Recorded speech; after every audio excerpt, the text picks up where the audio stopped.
ఇంకా triple R అని ఒక ఆయన ఉన్నాడు, రాజుగారు తెలుసు ఆ, తెలుసు నాకు. మరి జగన్ అన్నమో ఉన్నప్పుడు అంతా వెళ్ళి ఢిల్లీలో కూర్చున్నాడు, ఇప్పుడు డిప్యూటీ స్పీకర్ అయిపోయాడు.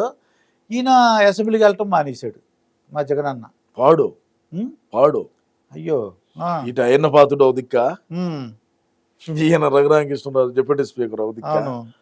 రాజుగారికి ఉం, జగనన్న హోగన ఆ, పడితే ఆ. ఇంకా యుద్ధమే, ఇంకా రక్తపాతాలు జరుగుతాయి. వ్యక్తపాతాలే. ఆ, అమ్మో.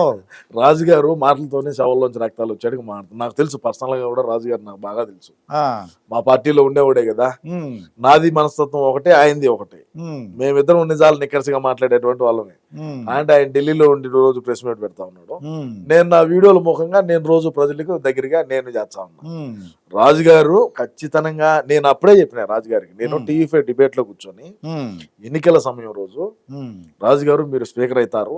ఉం. నేను ఆ రోజు చెప్పిన, ఈ రోజు ఆ రోజు ఓ జ్యోతిష్యం అప్పుడే చెప్పేశారు. నేను ఆ రోజు చెప్పిన, ఆ, రాజుగారు మీరు స్పీకర్ అవుతారు. ఉం, మా అన్న అసెంబ్లీకి వస్తే ఉం, కొద్దిగా మైకు ఉం, ఒకరోజు దగ్గర పెట్టండి, ఎందుకంటే మా అన్న ఉండేది కొద్దిగా పుట్టిగా ఉంటాడు, ఉం, ఆ హీల్స్ వేసుకున్నప్పటికీ కూడా ఉం, కొద్దిగా ఇదిగా ఉంటది. మీరు ఒకరోజు జాగ్రత్తగా చూసుకోండి, మీరు దుర్భాషలాడి మీరు అన్నను భయపెట్టే ప్రక్రియలు అయితే చేయొద్దు ఉం. అని చెప్పి నేను ఆ రోజు చెప్పిన. చెప్పారు. అంటే నేను ఎన్నికల విడుదల, ఎన్నికల ఫలితాల రోజు నైట్ 8:30 చెప్పినా నేను మూర్తి గారి డిబేట్ లో టీఎఫ్ఏలో. ఈయన స్పీకర్ అయిపోతాడని.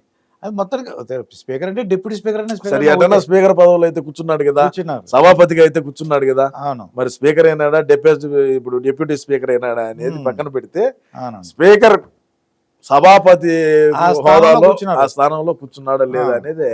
కానీ ఆయన అభిమానులందరూ ఏమనుకున్నారంటే జగన్ మైకి పట్టుకుని అధ్యక్ష అని అన్న అంటే బాగుండేది అనిపించింది మాకు. అన్న రాడు కదా, రాడంటారా?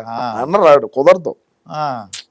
5 సంవత్సరాలు అసలే వారని ఆ, ఉండే 10 మంది బావద్దు అంటా ఉంటే, సరే ఈయనంటే పాడు అనుకో, ఆ. ఉండే 10 మంది నన్ను పానీయచ్చు కదా. అదే డౌట్ ఏందన్నా వాళ్ళు కూడా పానీయుడు అన్న. బావద్దు.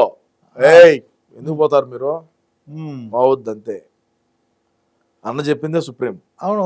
అన్నకి మైక్ ఇవ్వరన్నా అన్నారు కరెక్టే. 11 మైక్ మంది ఎందుకు ఇరేయా, నువ్వు పోతే కదా నువ్వు ఇచ్చేది ఏంది తెలిసేది. ఎవరు అన్న. నువ్వు మైక్ ఎందుకు ఇరు, నువ్వు ఒక శాసనసభ్యుడివి, ఎందుకు ఇరు మైకు, ఎందుకు ఇరయా మైక్, ఎందుకు ఇరు? లేకపోతే ఏడిపిస్తారని ఏడిపీరు, ఏమి ఏడిపీరు? బ్రహ్మాండంగా నువ్వు పులివెందలకు కావాల్సినటువంటి మౌలిక సదుపాయాలు ఏవైతే ఉన్నాయో, పులివెందల ప్రజానీకం ఏ విధంగా ఇబ్బందులు పడుతున్నారు, ఏదైనా సరే రోడ్లు గాని, రెవెన్యూకి సంబంధించి కానీ, లేదు పౌర సరఫరాలు, నీకు ఏదైనా, మాకు ఈ స్కూల్ కావాలను, ల్యాండ్ ఇంకోటి కావాలను, నీకు ప్రజలు ఓట్లు వేసారు కదా, నీకు ఓట్లేసి గెలిపించిన ప్రజల కోసం నువ్వు అసెంబ్లీకి పోయి వాళ్ళ యొక్క తరపున వాళ్ళ గొంతును నువ్వైతే అసెంబ్లీలో వినిపించాలి కదా. మరి వినిపినప్పుడు ఏం చేస్తాం? సింహరాజు ముఖ్యమంత్రి చేసినోడు ఎమ్మెల్యేగా అంటే కొద్ది కష్టం అవుద్ది సింహరాజు. అవునయ్యా, ప్రతిపక్ష హోదా కూడా రానప్పుడు పులివెందుల ఎమ్మెల్యే కాక ఏమిస్తాడు? అంటే మాజీ ముఖ్యమంత్రి మాము అంటున్నావు చెప్పారు, మాజీ ముఖ్యమంత్రి. నువ్వేమో ఎమ్మెల్యే లాగా చెప్పమంటే కొద్దిగా ఇబ్బంది అవుద్ది కదా. పులివెందుల ఎమ్మెల్యే మా అన్న, సరే బాధపడుతున్నాడు మా అన్న కూడా, అందుకనే మాజీ ముఖ్యమంత్రి, ప్రస్తుత పులివెందుల శాసనసభ్యులు. ఓకే. అంటే గంట మైక్ గురించి బాధపడుతున్నాడు, ప్రతిపక్ష హోదా ఇవ్వలేదు. మెయిన్ అది నేనేం చెప్తానంటే, నువ్వు అసెంబ్లీలోకి పోయి ప్రజల తరపున నువ్వు మాట్లాడితే కదా, మాట్లాడి సజెషన్ కూడా ఇవ్వచ్చు.